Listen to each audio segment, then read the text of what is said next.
नमस्कार दोस्तों, स्वागत है आपका हमारे चैनल पर। इस वीडियो में हम लाए हैं हिंदी का बहुत ही महत्वपूर्ण टॉपिक जिसका नाम है संधि। इस वीडियो से पूर्व हमने संधि का टॉपिक पार्ट 1 बनाया है जिसमें स्वर संधि के बारे में बहुत विस्तार से समझाया है, जिसका लिंक आपको इस वीडियो के डिस्क्रिप्शन में मिल जाएगा।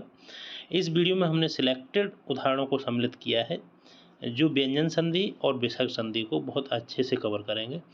अब वीडियो में ज़्यादा देर न करते हुए चलते हैं वीडियो के कंटेंट की तरफ।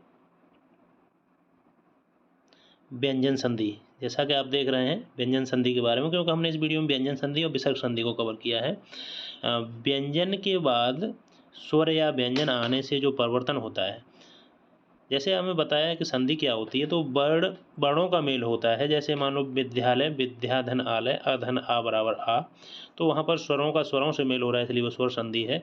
यहाँ व्यंजन का या तो व्यंजन से या व्यंजन का स्वर से मेल होगा, तो ये व्यंजन संधि कहलाएगी। विसर्ग संधि के बारे में भी हम आपको अब बताएंगे। तो थोड़ा सा आना चाहिए स्वर संधि के बारे में। अगर आपको नहीं आ रहा है तो वीडियो देख सकते हैं, नहीं भी देखा है तो यहाँ से व्यंजन संधि को समझ सकते हैं, उसके बाद आप स्वर संधि का वीडियो देख सकते हैं। तो व्यंजन संधि को हल संधि के नाम से भी जाना जाता है। कहीं क्वेश्चन आया भी एक दो एग्जाम में, हल संधि किसे कहते हैं, तो वहाँ ऑप्शन में रहता है।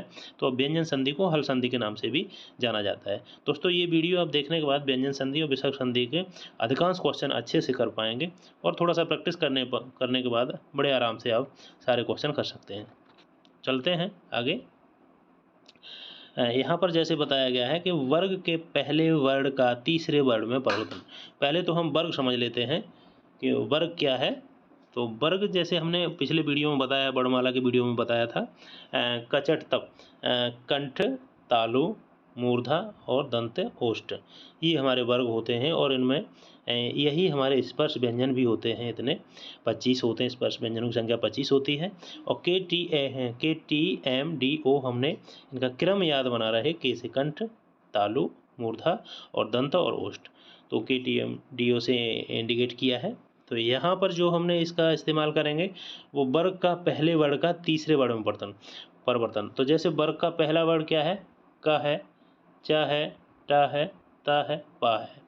तो अगर ये आता है, कहाँ आता है, जैसे दिग्गज, तो यहाँ का आया है, बाक, यहाँ का आया है, तो पहला वर्ण आया है, तो ये तीसरे वर्ण में परिवर्तन हो जाएगा। जैसे ये का है तो का को गा में परिवर्तन करेंगे, तीसरे वर्ण में पहुँच जाएंगे। तो दिक धन गज बराबर दिग्गज और बाक धन ईस बराबर बागीस। का को हमने गा में परिवर्तन कर दिया है। ये हुआ हमारा का वाला नियम कि का गा हो जाएगा, क्योंकि ऊपर लिखा हुआ देख रहे हैं आप, पहले वर्ण का तीसरे वर्ण में परिवर्तन होना वर्ग में।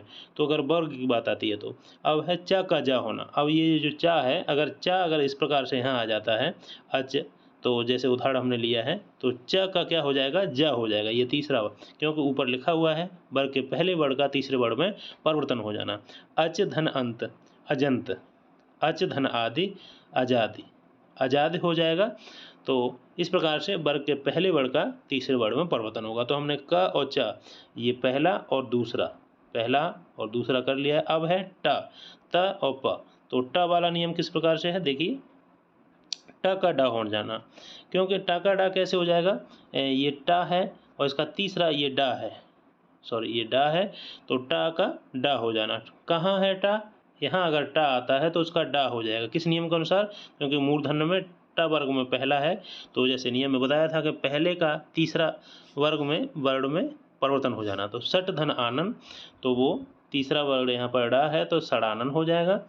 त का द हो जाना, तो ये त आया हुआ है, तो उत धन योग, तो ध हो जाएगा। ये ता है तो इसका तीसरा वर्ण धा बन जाएगा। उत धन योग उद्योग, इसमें क्या है दोस्त कि आधा दा है, तो उसको धा में दा आधा जुड़ा हुआ है, तो उद्योग इस प्रकार से टाइपिंग से टाइप हुआ है। हम आधा दा लेकर भी इसको टाइप कर सकते हैं। आधा दा का मतलब होता है कि कोई वर्ड अगर लिखा हुआ है उसमें नीचे हलंत लगा दिया तो आधा हो जाता है, आधा बोला जाएगा। सत धन गुण सदगुण और सद्भावना सद्भावना, तो यहाँ पर ट का डा होना, त का द होना, प का ब हो जाना। ये पा है और इसका तीसरा बा है, तो पा देखिए यहाँ आया हुआ है, तो पा का बा हो जाना। अप धन ज अब्ज, अप धन धे अवधि। तो इस प्रकार से नियम में था कि वर्ग का पहला जो वर्ण है वो तीसरे वर्ण में परिवर्तन हो जाता है। ये हमने इतने नियम कचट तप ये हमने पाँचों को हमने समझ लिया है और ये पाँचों से आधी स्वर संधि कवर कर लेते हैं।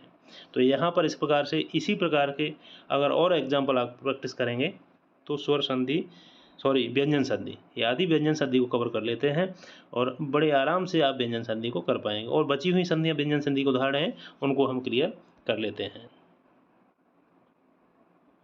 तो यहाँ पर है नियम नंबर 2 में वर्ग के पहले वर्ण का 5वें वर्ण में परिवर्तन।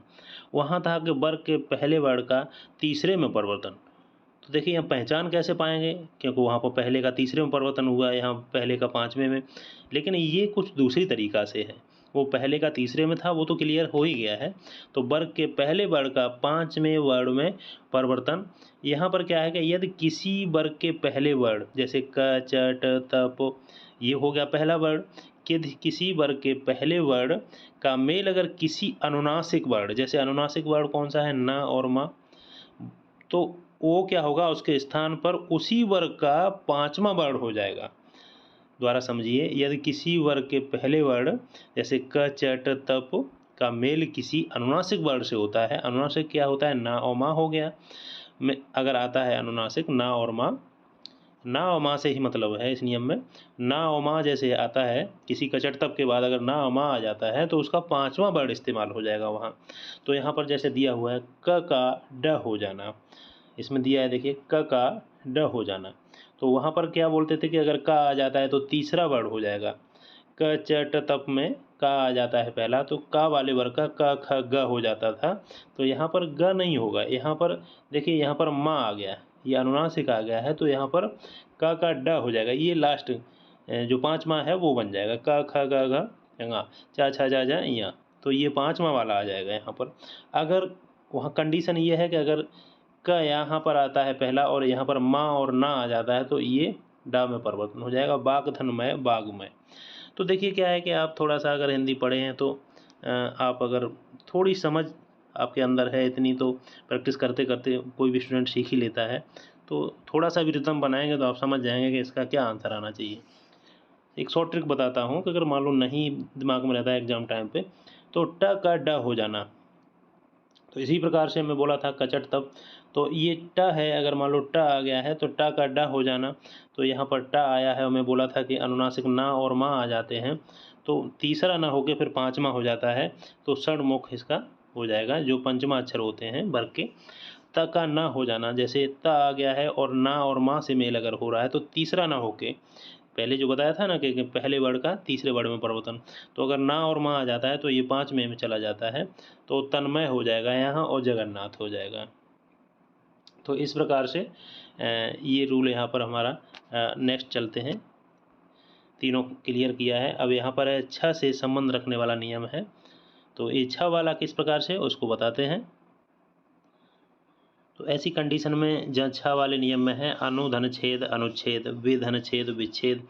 तो यहाँ पर क्या है कि इसका नियम है कि किसी भी हस्व या आ आने के बाद मेल जो छ से होने पर छ से पहले चा जोड़ दिया जाता है। तो यहाँ पर आप सीधा इतना याद रखिए कि अगर आपको यहाँ पर छ दिखाई दे रहा है, छ आ जा रहा है छ वाले नियम में, तो वहाँ पर अधिकांश च आपको जोड़ देना है। अनुधन छेद अनुच्छेद विधन छेद विच्छेद, च इसमें जुड़ जाएगा छ से पहले।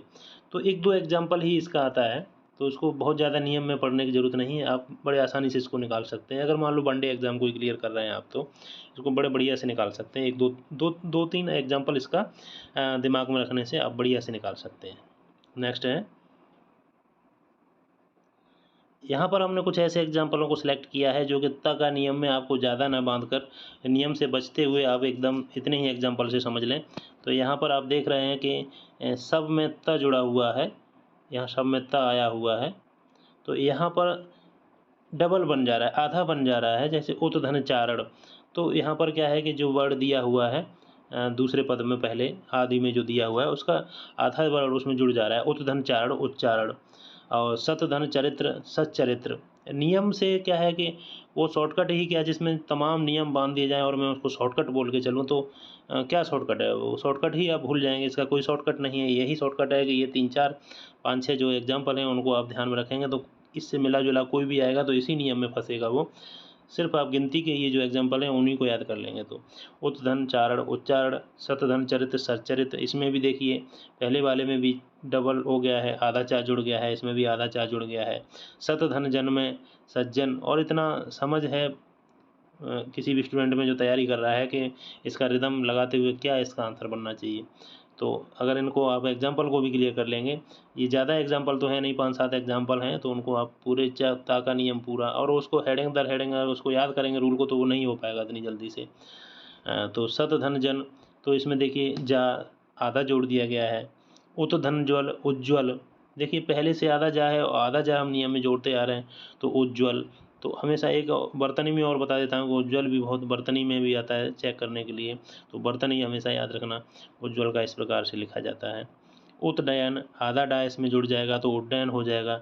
सेम उसी प्रकार से आधा ला इसमें जुड़ जा रहा है, ता के बाद ता वाले नियम की बात कर रहा हूँ मैं, और इसमें भी देखिए आधा ला जुड़ जा रहा है, तल्लीन। सत शास्त्र, तो ये जो नियम है ये थोड़ा सा इससे अलग पड़ेगा, उसको हम समझ लेते हैं। इसमें या तो आप एग्जाम्पल को याद कर लीजिए, या मान लो नियम समझ लीजिए कि अगर त आता है तो त के बाद यदि स आता है, ये स आ जाता है, तो स को त के बाद यदि स आता है तो त का च हो जाता है और स का छ हो जाता है। तो जैसे स त के बाद स आया है तो यहाँ पर क्या हो गया है, तो बताया था कि स हो तो त का च हो जाता है, तो यहाँ पर च हो गया है। सत धन शास्त्र सच्छास्त्र, और उत धन हार उद्धार, यहाँ पर त के बाद यदि ह हो, अगर त आता है यहाँ पर और यहाँ पर ह आ जाता है, तो त के बाद यदि ह आ जाता है तो त के स्थान पर द को जोड़ते हुए ह के स्थान पर ध को जोड़ दिया जाता है, तो उत धनहार उद्धार। तो मेरा तो सिर्फ यही आपसे कहना है कि आप इस प्रकार के 1-2 एग्जाम्पल को सेट अपने माइंड में कर लीजिए। बाकी इतना आप विशेषतः हिंदी की ही तैयारी कर रहे हैं और हिंदी का ही कोई विशेष पेपर देने जा रहे हैं तो बहुत ज़्यादा डीपली पूछा जाएगा, नहीं तो आपको इसका संधि विच्छेद कराने के लिए नहीं, वरना ऑप्शन आ जाएगा कि इसका कौन सा संधि विच्छेद ठीक है या संधि विच्छेद कीजिए। बस इतना ही काफ़ी है आपके लिए। तो नेक्स्ट चलते हैं। तो यहाँ पर एक न का भी नियम बहुत इम्पोर्टेंट है। तो ये जो न है, तो परिणाम, परिधन नाम परिणाम, तो यहाँ पर क्या होता है कि जैसे देखिए 3 वर्ड होते हैं, जैसे एक रे हो गया, रे हो गया, रे के बाद एक र हो गया, और र के बाद एक स हो गया। अगर ये वर्ड अगर आ जा रहे हैं और इसके बाद न आ जा रहा है, जैसे ये न आया है, तो यहाँ पर अगर न आ जा रहा है तो न के स्थान पर अड़ा हो जाता है, सॉरी ये अड़ा हो जाता है। अड़ा अड़ा जो भी है इसमें कन्फ्यूजन बना रहता है, उसमें संशोधन भी हुए हैं कि किसको यहाँ बोला जाए किसको अड़ा बोला जाए, तो वो बात हम वर्णमाला में किए हैं और करेंगे। लेकिन यहाँ पर जो बात है जो रे र और स की है, तो न अगर आता है इनके बाद अगर न आ जा रहा है, जैसे ये रे आया है, र आए या रे आए की ध्वनि बनती है, तो यहाँ पर न हो जाता है, सॉरी ना जैसे यहाँ आया है तो इसका अड़ा हो जाता है। तो जैसे परिधन नाम परिणाम, तो और भी है यहाँ 1-2 एग्जाम्पल और कर लेते हैं। मान लीजिए यहाँ पर टाइप नहीं किया है तो जैसे है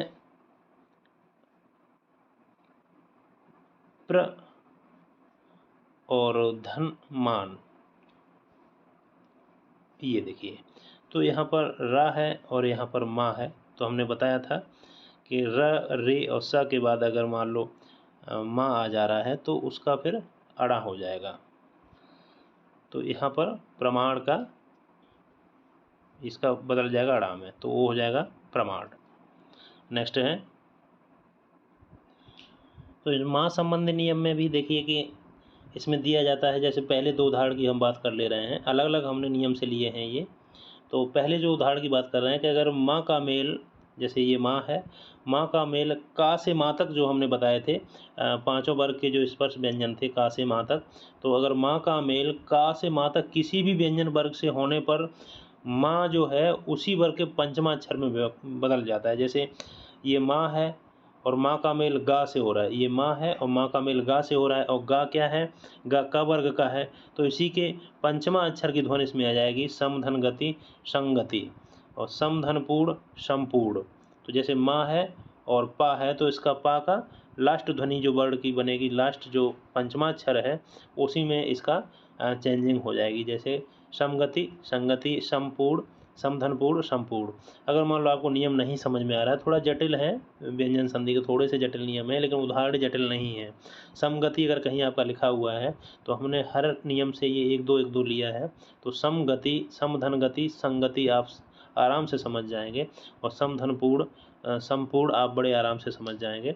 तो कहने का मतलब ये है कि स्वर संधि को मैंने बहुत अच्छे से समझा दिया है, और ये व्यंजन संधि और विसर्ग संधियों के नियमों की अधिकता है, इस वजह से मैं आपको इसको एक तरीके से समझा रहा हूँ, शॉर्ट तरीके से, जो कि आप एग्जाम में उसको अच्छे से निकाल पाएँ।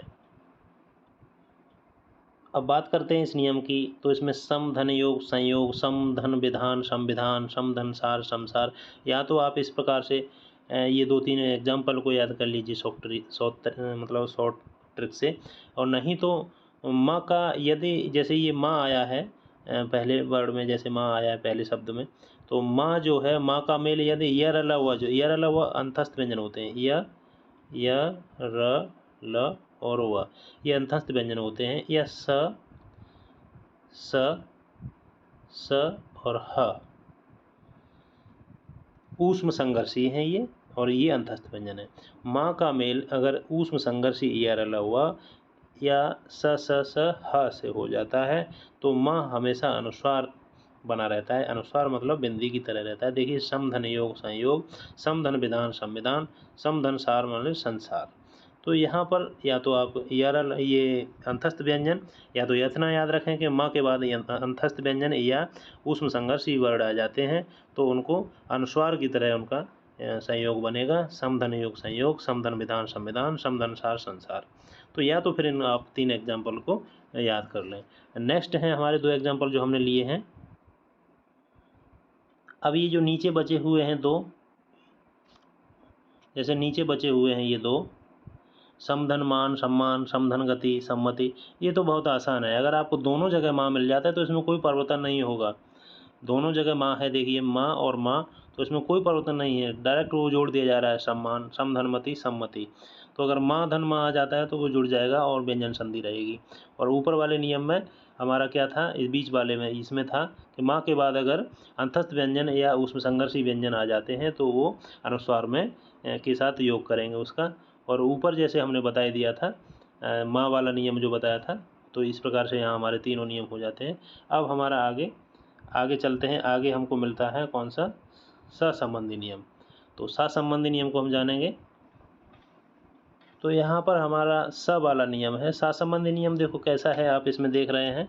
ये दोनों एग्जाम्पल के थ्रू हम मतलब या तो एग्जाम्पल को अपने समझ लीजिए, नहीं तो नियम समझने में भी बहुत ज़्यादा कठिनाई नहीं है। स से पहले मतलब ये जो स आया हुआ है, इससे पहले ये 2 वर्ड छोड़ के, ये 2 स्वर हैं, इनको छोड़ के अन्य अगर कोई स्वर आ जाता है, इसके अलावा अन्य कोई भिन्न स्वर आ जाता है, तो आप देखिए सा से पहले इसमें ई आया है और इसमें छोटा ऊ आया है, इसमें छोटी ई पहले में और छोटे दूसरे वाले में छोटा ऊ आया है। तो मतलब ये नहीं आना चाहिए और यहाँ पर सा होना चाहिए। तो स से पहले अगर इस प्रकार से आया है तो ये स में बदल जाता है, इस प्रकार सा में बदल जाता है विषम। तो बीच में हमारा ये सा ये मूर्धा वाला आ जाएगा, सो धन समा सुषमा। तो स का नियम सिर्फ इतना ही है। आगे चलते हैं।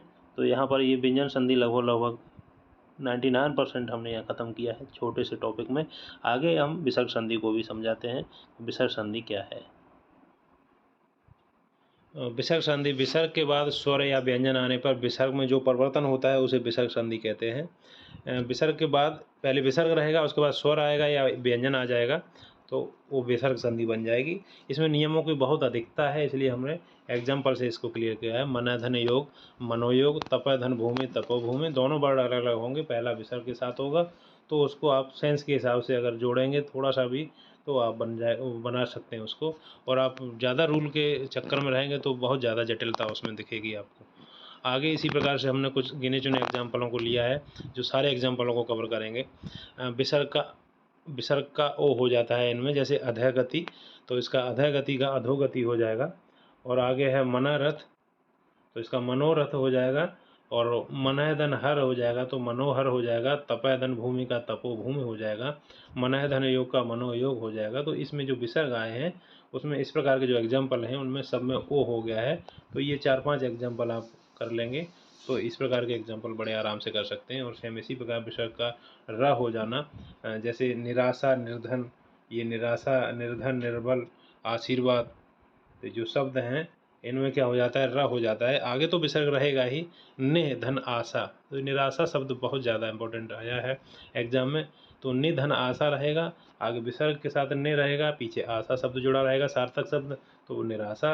और ने का धन, जैसे ऊपर बताया गया विसर्ग का रा हो जाता है इस कंडीशन में। रूल को ना समझिए, आप सीधा एग्जाम्पल कर लीजिए। निधन, निधन धन, तो निर्धन, यहाँ पर रा हो जाएगा, ये भी सार्थक शब्द बने हुए हैं पीछे। आगे विसर्ग रहेंगे, आसी धनवाद, तो आशीर्वाद हो जाएगा, रा हो जाएगा। दो धन बल, दुर्बल हो जाएगा, दो धन उपयोग, दुरुपयोग हो जाएगा। नेक्स्ट है इसी प्रकार से बहुत ज़्यादा नियम अगर आप किताब में, किसी भी किताब में खोल के देखेंगे तो आप नहीं याद कर पाएंगे। अगर आप मान के चलिए हिंदी के टीचर ही हैं तो बात अलग है। अगर आपको एग्ज़ाम क्रैक करना है, एग्ज़ाम के क्वेश्चनों को हल करना है, तो आपको सिर्फ विसर्ग संधि को पहचानना है।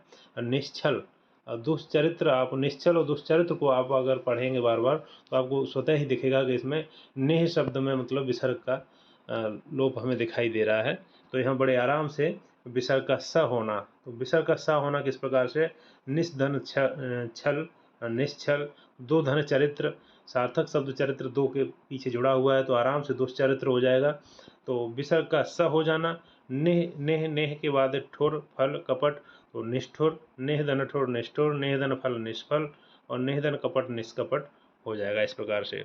आगे है विसर्ग का लोप होना, इसमें विसर्ग का लोप हो जाता है, जैसे अनोधन छेद, अनुच्छेद, इसमें विसर्ग बिल्कुल हट जाएगा, तो यहाँ पर विसर्ग का लोप हो जाता है। नेह धन रोग, निरोग, अतः धनैव, अतैव, तो इस प्रकार से यहाँ पर विसर्ग का लोप हो जाता है। आगे है विसर्ग में परिवर्तन ना होना, विसर्ग में कोई परिवर्तन नहीं होता, इस प्रकार के शब्द कई बार पूछे जाते हैं। प्रातःकाल, अंत्यकाल, अंत्यपुर, तो यहाँ पर विसर्ग का कोई लोप परिवर्तन नहीं होता है। प्रातः धनकाल, अंत्य धनकाल, अंत्य धनपुर, अंत्यपुर, तो प्रातःकाल, अंत्यकाल, अंत्यपुर, तो इस प्रकार से यहाँ पर हमने विसर्ग संधि को कवर किया है, साथ ही व्यंजन संधि को कवर किया है। तो मैंने जहाँ तक देखा है दोनों वीडियो अगर आप हमारे देखेंगे, स्वर संधि को बढ़िया विस्तार से आप कवर कर सकते हैं, उसके नियम भी बहुत ज़्यादा नहीं है। और सबसे ज़्यादा जटिलता व्यंजन संधि और विसर्ग संधि के नियमों में पाई जाती है। वहाँ पर इतने नियम हो जाते हैं कि आप क्या समझेंगे, उससे अच्छा है एग्जाम्पल से आप निकाल लेते हैं तो बढ़िया है। अगर आपको किसी को टीचिंग कराना है तो आप किताब से उसको समझा सकते हैं कि इसका क्या है। लेकिन अगर आप 10-20 क्वेश्चन विसर्ग संधि और व्यंजन संधि के अगर 15-15 विकल्प भी कर लेते हैं, 15-15 क्वेश्चन भी हल कर लेते हैं, तो उसके बेस के आधार पर आप पूरी तरह विसर्ग संधि और व्यंजन संधि को समझ सकते हैं। दोस्तों, अगर आपने हमारा पहला वीडियो इसका नहीं देखा है स्वर संधि का, तो और हम ये उम्मीद भी करते हैं कि वो वीडियो हमारा इससे ज़्यादा बहुत ही अच्छे ढंग से समझाया गया है, इसमें हमने इम्पोर्टेंट ऑप्शनों को लिया है। तो इसलिए हम यही कहेंगे कि हमारा पहला वीडियो भी साथ में देखें। और व्यंजन संधि और विसर्ग संधि और स्वर संधि को आपको सीखने की ज़रूरत नहीं पड़ेगी, आप पूरा कोई भी ऑप्शन रहेगा आप उसको हल कर पाएंगे। तो दोस्तों, हमारा कंटेंट और वीडियो हमारा कैसा लगा, हमारी मेहनत आपको कैसी लगी, आप हमारी वीडियो को लाइक करें, शेयर करें और चैनल को भी सब्सक्राइब करें। धन्यवाद।